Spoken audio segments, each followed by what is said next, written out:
start with that question of so-called rainy day fund. I think when you came in, it was something like 5% of the budget. Now it's 20%, 19% of the budget, which is great. I mean, we don't want to criticize you for having too much money.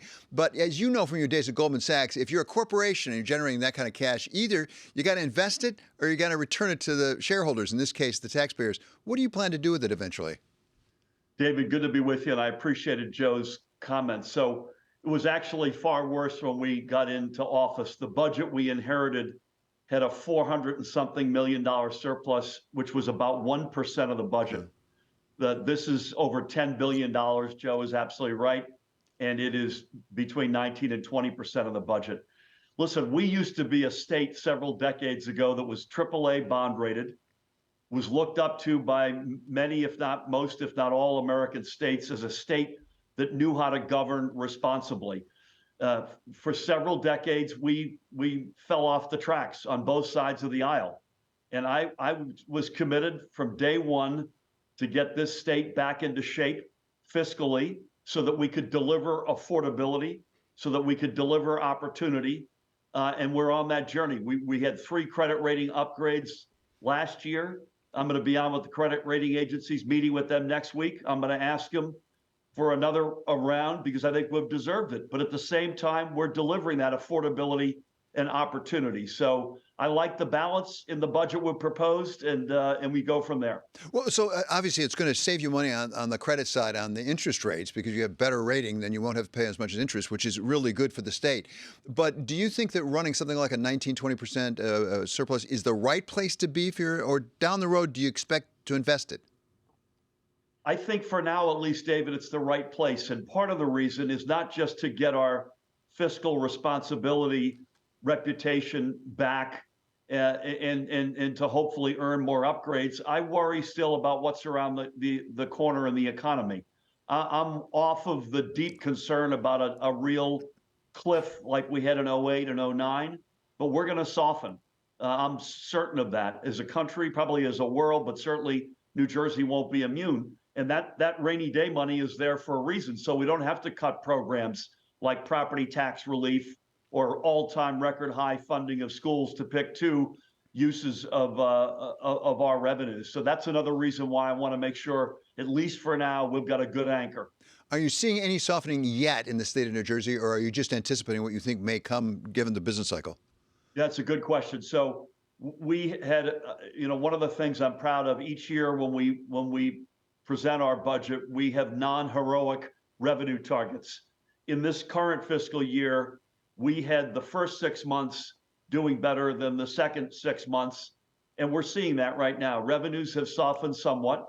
The good news is we're staying on plan, so we expected them to soften. They're not undercutting that, but I still worry about what's around the corner. April is a huge month, not surprisingly, for personal income tax receipts. Our fiscal year is June 30, so we're hoping for the best, but preparing for a tough environment. Governor, let's talk about some specifics, and particularly New Jersey Transit. I understand that you have the largest commuter transport system statewide in the country.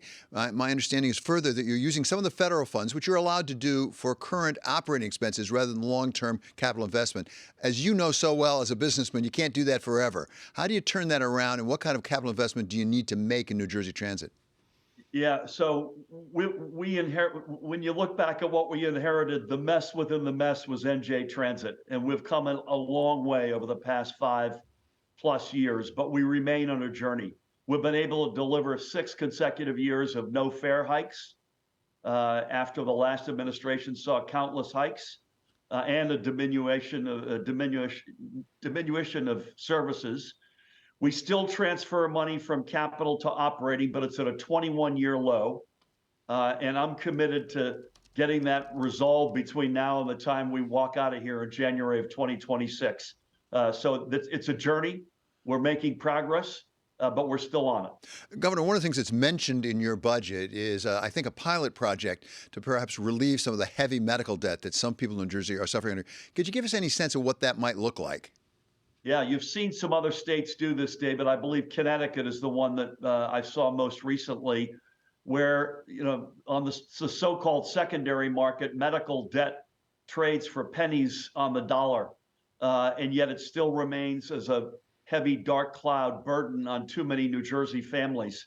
And so what we're going to pilot is whether or not we can, again, we're mimicking what a couple of other states have done, whether we can go out there and literally vacuum up that debt again for pennies on the dollar and relieve enormous burdens. And right now you've got folks who aren't getting medical care because of this, or they're flirting with bankruptcy.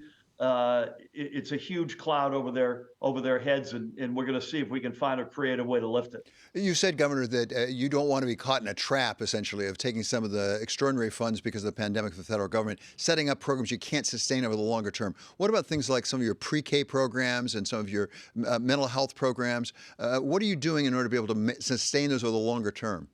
Yeah, well, first of all, we're growing the economy. That's what we inherited 5 years ago. Not only was it a profoundly unequal, inequitable state, particularly across racial lines, we had a pie that didn't grow. So the most important stuff, arguably we've done is we've grown the pie dramatically. In fact, I'm proud that this budget takes in more than it spends, which is not the reality in Washington. So the pre-K funding, for instance, we're on our journey toward universal pre-K. That's all state funds. All-time record K through 12, all state funds. $7 billion, 3 years in a row, full pension payment, all state funds. Again, because we've been able to grow the pie. But that's the flip side of that is let's keep $10 billion just in case that if we need to, we can eat into that and still have a credible credit in the eyes of the experts. Governor, I wonder what you've learned in New Jersey that might be applicable more broadly across the country. And let me raise a couple questions. One is crime, personal safety. We see that looming with President Biden's decision not to veto a bill out of Congress having to do with D.C. government crime penalties, and also the Chicago mayoral election. What have you learned about dealing with crime and personal safety, do you think, that might be applicable elsewhere?